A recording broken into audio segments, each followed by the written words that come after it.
The recognition. F. Rom this intense consciousness of being the object of severe and universal observation, the wearer of the Scarlet Letter was at length relieved, by discerning, on the outskirts of the crowd, a figure which irresistibly took possession of her thoughts. An Indian, in his native garb, was standing there, but the red men were not so infrequent visitors of the English settlements, that one of them would have attracted any notice from Hester Prynne, at such a time, much less would he have excluded all other objects and ideas from her mind. By the Indian's side, and evidently sustaining a companionship with him, stood a white man, clad in a strange disarray of civilized and savage costume. He was small in stature, with a furrowed visage, which, as yet, could hardly be termed aged. There was a remarkable intelligence in his features, as of a person who had so cultivated his mental part that it could not fail to mold the physical to itself, and become manifest by unmistakable tokens.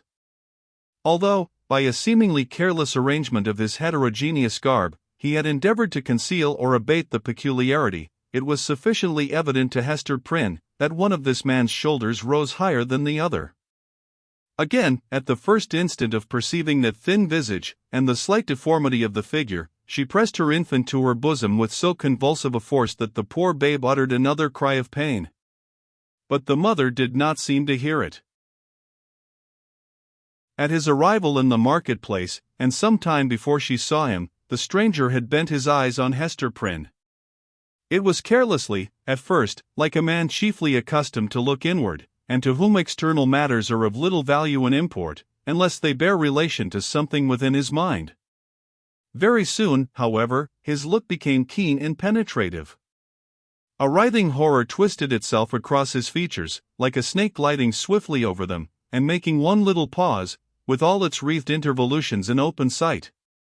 His face darkened with some powerful emotion, which, nevertheless, he so instantaneously controlled by an effort of his will, that, save at a single moment, its expression might have passed for calmness. After a brief space, the convulsion grew almost imperceptible, and finally subsided into the depths of his nature. When he found the eyes of Hester Prynne fastened on his own, and saw that she appeared to recognize him, he slowly and calmly raised his finger, made a gesture with it in the air, and laid it on his lips.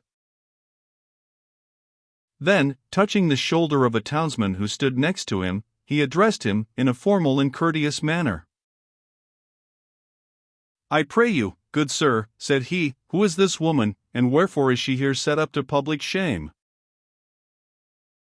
"You must needs be a stranger in this region, friend," answered the townsman, looking curiously at the questioner and his savage companion, "else you would surely have heard of Mistress Hester Prynne, and her evil doings.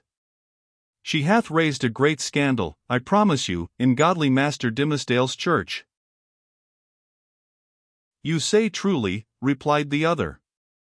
"I am a stranger, and have been a wanderer, sorely against my will. I have met with grievous mishaps by sea and land, and have been long held in bonds among the heathen folk, to the southward, and am now brought hither by this Indian, to be redeemed out of my captivity. Will it please you, therefore, to tell me of Hester Prynne's, have I her name rightly, of this woman's offences, and what has brought her to yonder scaffold?" "Truly, friend, and methinks it must gladden your heart, after your troubles and sojourn in the wilderness," said the townsman, "to find yourself, at length, in a land where iniquity is searched out, and punished in the sight of rulers and people, as here in our godly New England. Yonder woman, sir, you must know, was the wife of a certain learned man, English by birth, but who had long dwelt in Amsterdam, whence, some good time agone, he was minded to cross over and cast in his lot with us of the Massachusetts. To this purpose, he sent his wife before him, remaining himself to look after some necessary affairs.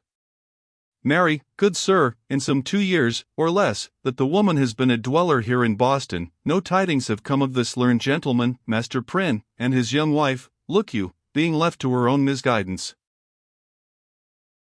I concede you," said the stranger, with a bitter smile. "So learned a man as you speak of should have learned this too in his books. And who, by your favor, sir, may be the father of yonder babe? It is some 3 or 4 months old, I should judge, which Mistress Prynne is holding in her arms."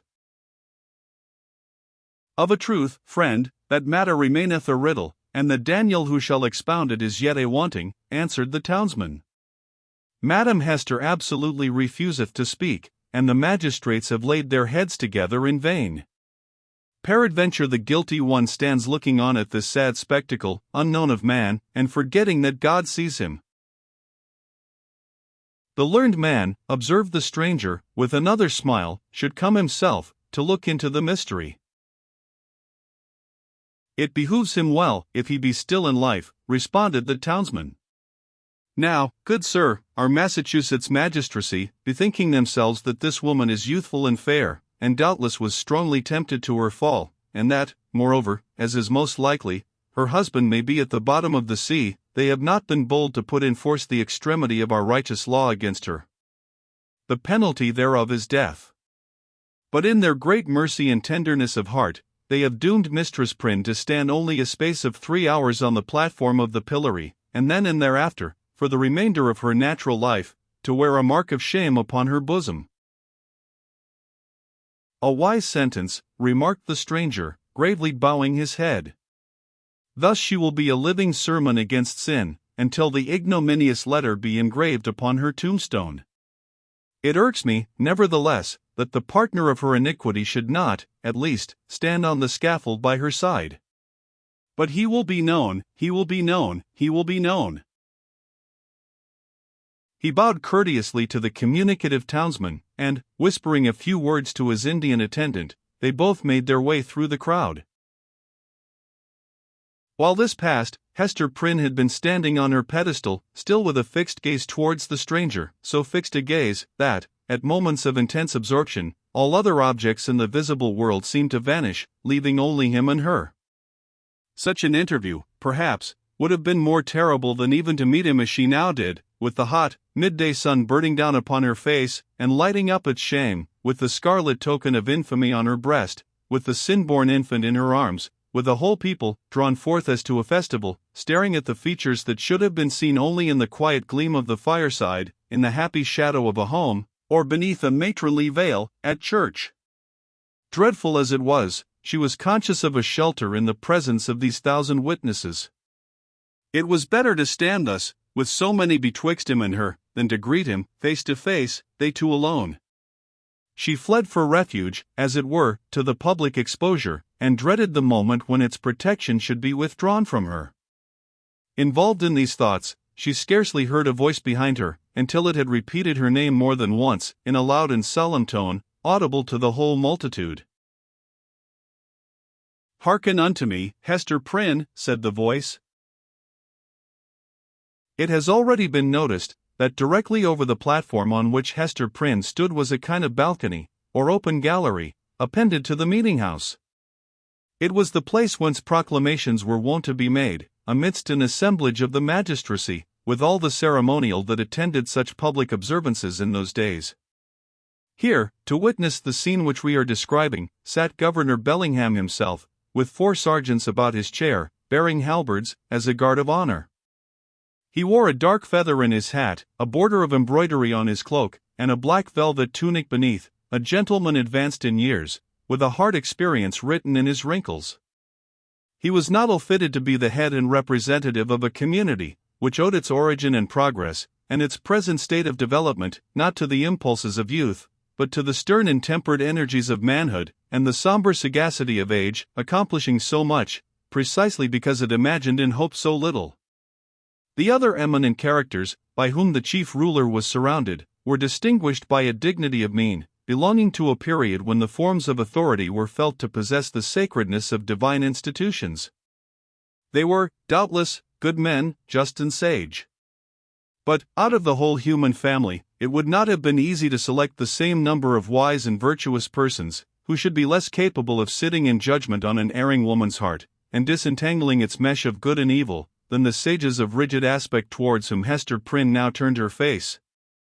She seemed conscious, indeed, that whatever sympathy she might expect lay in the larger and warmer heart of the multitude, for, as she lifted her eyes towards the balcony, the unhappy woman grew pale and trembled.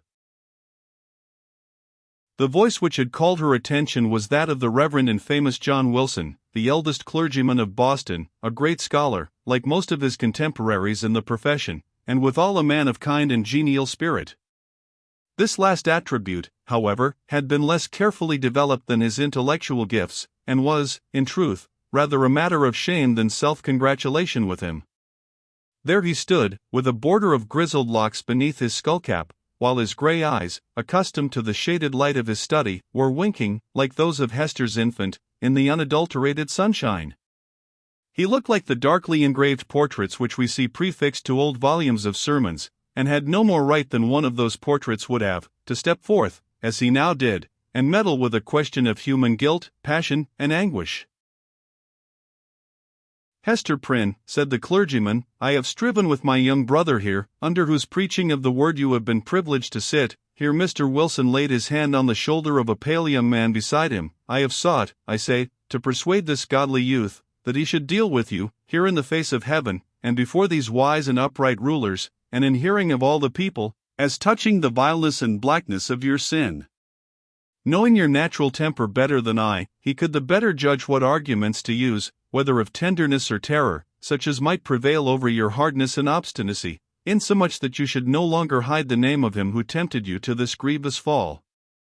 But he opposes to me, with a young man's oversoftness, albeit wise beyond his years, that it were wronging the very nature of woman to force her to lay open her heart's secrets in such broad daylight, and in presence of so great a multitude. Truly, as I sought to convince him, the shame lay in the commission of the sin, and not in the showing of it forth. What say you to it, once again, brother Dimmesdale? Must it be thou, or I, that shall deal with this poor sinner's soul?"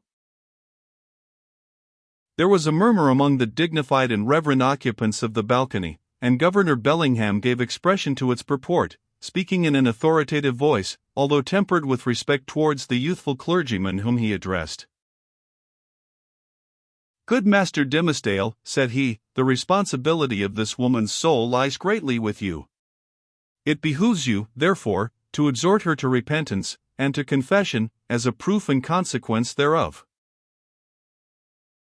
The directness of this appeal drew the eyes of the whole crowd upon the Reverend Mr. Dimmesdale, a young clergyman, who had come from one of the great English universities, bringing all the learning of the age into our wild forest land. His eloquence and religious fervor had already given the earnest of high eminence in his profession.